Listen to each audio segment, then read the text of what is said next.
Prologue.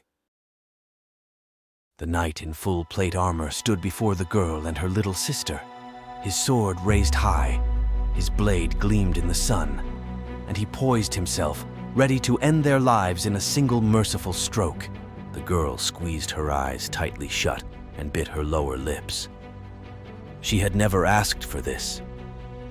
She had been forced into her present circumstances. If only she had some strength.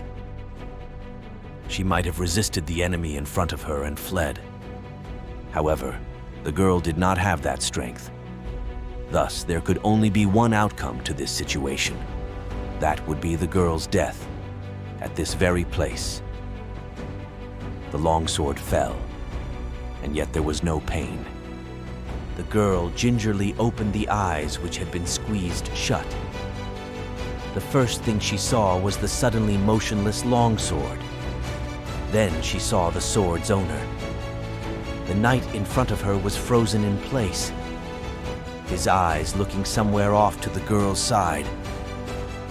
His completely defenseless posture clearly displayed the fear that filled him. As though drawn by the knight's gaze, the girl could not help but turn and look in the same direction as him. And so, the girl gazed upon despair. What she saw was darkness.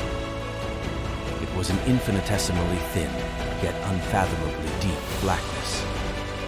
It was a half-oval of obsidian that seemed to protrude from the earth. It was a mysterious sight that filled the ones watching it with a powerful sense of unease. Was it a door? The girl could not help but think so after she saw what lay before her. As her heart lurched, the girl's conjecture was confirmed. Something seemed to be coming out of that shadowy passage, and in the moment that it resolved itself in her eyes, "Hee!" a deafening shriek came from the girl. It was an opponent which humanity could not overcome. Twin points of crimson light burned brightly within the empty eye sockets of a bleached skull. Those 2 points of light coldly scanned the girl and the others present, like a predator sizing up its prey. Within its fleshless hands, it grasped a magic staff that seemed divine in nature, yet inspired dread in equal measure. It was like a crystallization of all the beauty in the world. It wore an intricately detailed black robe, and it resembled nothing so much as an incarnation of death, born from the darkness of another world. In an instant, the air seemed to freeze. It was as though time itself had stood still in the wake of a supreme being's advent. The girl forgot to breathe, as if the sight had stolen her soul away. Then, in this silent realm, the girl began choking and gasped for air. This avatar of death must have manifested itself in order to guide her to the land of the dead. It was only natural to think so.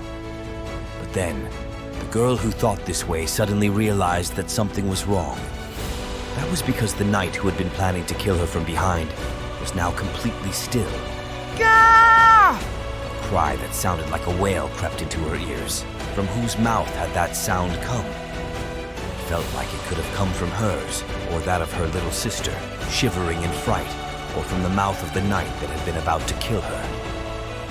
A skeletal hand slowly extended itself, its fingers spreading as though reaching for something. They moved past the girl toward the knight behind her. She wanted to look away from it, but fear kept her gaze in place. She had the feeling that if she averted her eyes, she would see a far more horrible sight instead. Grasp heart! The incarnation of death clenched its fist, and the girl heard the sound of crunching metal from behind her.